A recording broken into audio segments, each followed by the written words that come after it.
I thought the Ravens DBs had a huge impact in Sunday's game, whether it was in coverage, playing man, the few times that we did play zone, or coming up blitzing off the edge like Tavon Young did a couple of times. My intention is to show you, highlight two guys today. The first one is Anthony Averitt and how well he played some of these routes on the right-hand side of the field most of the time. This is a baseball turn. He's got a twin set, and they're trying to get him to run with number one vertical. Of course, number one is the guy closest to the sideline that he lines up to, and then they're trying to hit number two on a deep out. Averitt sees it, and then watch how quickly he's able to put his foot in the ground, turn his hips back to the sideline, and play this route. That is a really high level of agility and awareness to be able to see number two while getting vertical with number one, and then the timing to be able to get up there. I know he's got a track history, was apparently a high jump guy, so his athleticism is way better than people think. I know this video is about our coverage element, but my lord, what a hit by Madubuike. I mean, I know he had a penalty on Bridgewater early in the game. They really took it out on Bridgewater, in my opinion, in some of these situations where they got to pin their ears back and attack him. Some of these hits were cumulative, obviously leading up to the hit by Owe that took him out of the game. Look at the vertical there by Avery to high point the ball, or at least tip the ball at its highest point. You get a better example here. This is his interception. It's another twin set. He does a nice job of zone turning here and then getting back with number two, who's running the little fade, and then cutting inside of it, high pointing the ball. That's a perfect example of how to play that route combination in twins. I mean, are we missing certain things with Marcus Peters? Obviously, but Averett is giving a lot coverage-wise, maybe 80%, 85% of what Marcus Peters can do. The big playability, of course, he hasn't shown that yet, other than this pick here.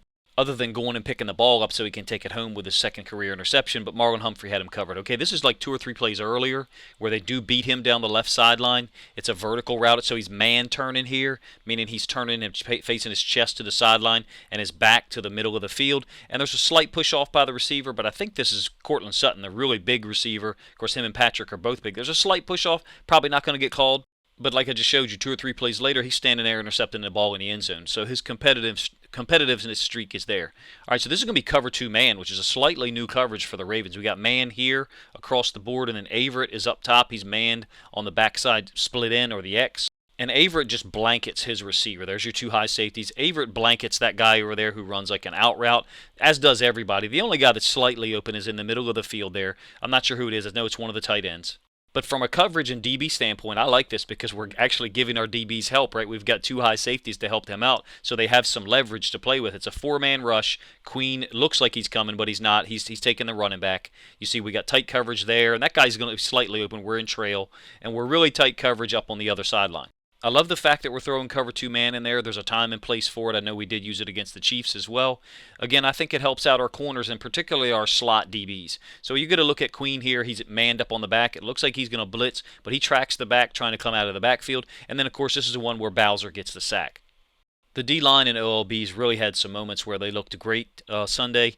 As someone said in the comments section today, it looks like the defense is playing better every week. I know the Chiefs scored a lot of points, but we're getting better every week in terms of how we're playing our coverages.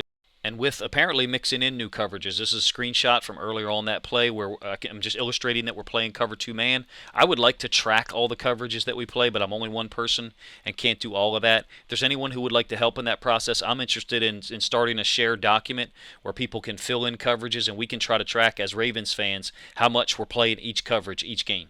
Let me know if that sounds like something that might be interesting to you. If not, that's no problem. All right, let's transition to Chuck Clark here. He's lined up as like an inside linebacker on the side of the back. Looks like he might be playing man on him.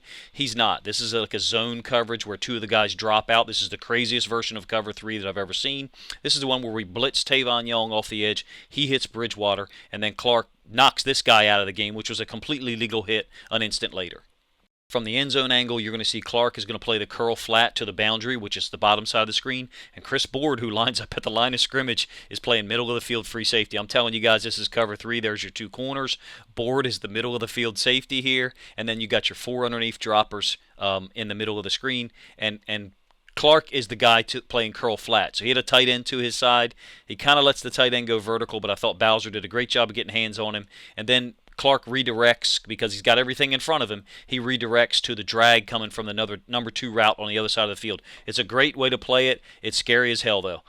you got to have a big set on you as a defensive coordinator to play cover 3 that way with the linebacker that was lined up on the line of scrimmage. I'm trying to show you how versatile Chuck Clark is. This was a great play and a great tackle against Fant, who's a huge tight end over here to the boundary. It's man. He's got to clear this number 1 receiver who's running out. That's designed to pick or get in Clark's way. Clark went over the top of it and then just stonewalls Fant. Absolutely stonewalls him. The guy caught the ball, and I know his agility isn't his biggest asset. Look how big he is. Clark stopped him in his track. From the end zone angle, maybe you'll see a different angle of this of how Clark's got to clear this number 1 receiver. He's guarding Fant right there, and it's a little bit off screen here for a moment, but you'll see Clark had to go over the top of this number 1 receiver who's running an out, but this is designed to go to Fant and designed to be a pick scheme, basically.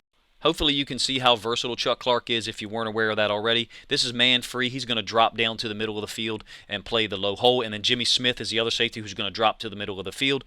Clark is essentially assigned to guard that area, which is called the low hole. There is a tight end who's late releasing there, but you're assigned to keep everything in front of you. So Clark, is he a little high on this? Yeah, this is the sack by Oweh, by the way, where we brought a really cool blitz where I'm going to defend Patrick Queen.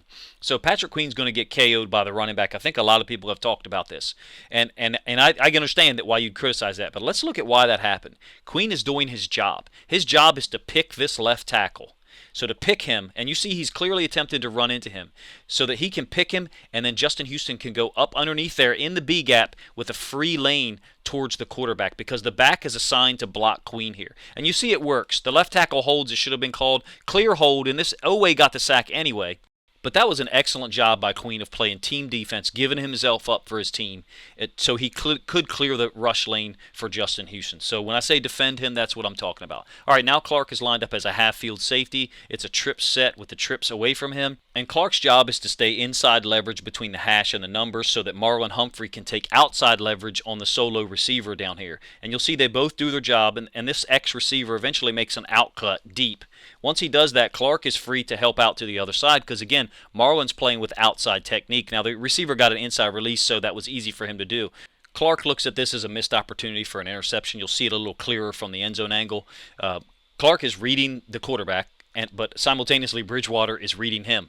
So as they make the outcut on Humphrey's man, which is going to be to the right here, Bridgewater thinks that the backside guy, which I think was the number 2 receiver, coming back to the middle of the field is going to be open. And he is kind of open, but what he didn't count on was Oweh knocking him in the teeth. But you can see from this view that Clark is in an appropriate location, if you ask me. He's splitting the difference between that receiver that Humphreys is guarding and then this guy that Bridgewater eventually targeted. So I understand he thinks that he missed an opportunity, but he's playing safety there, and he's playing in a disciplined manner, if you ask me, not overcommitting to the first guy that shows up. All right, here he's playing middle of the field safety. This is early in the game.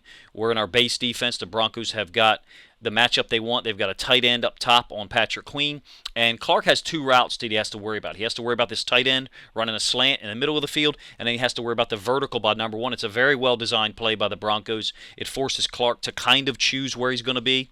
And so sometimes you have to give the offense credit for the way they design things. Clark didn't make a play there. I'm just showing you how they're using him. But a larger point is we've started to help our DBs. We played some cover 2 man. We played some man free instead of 0.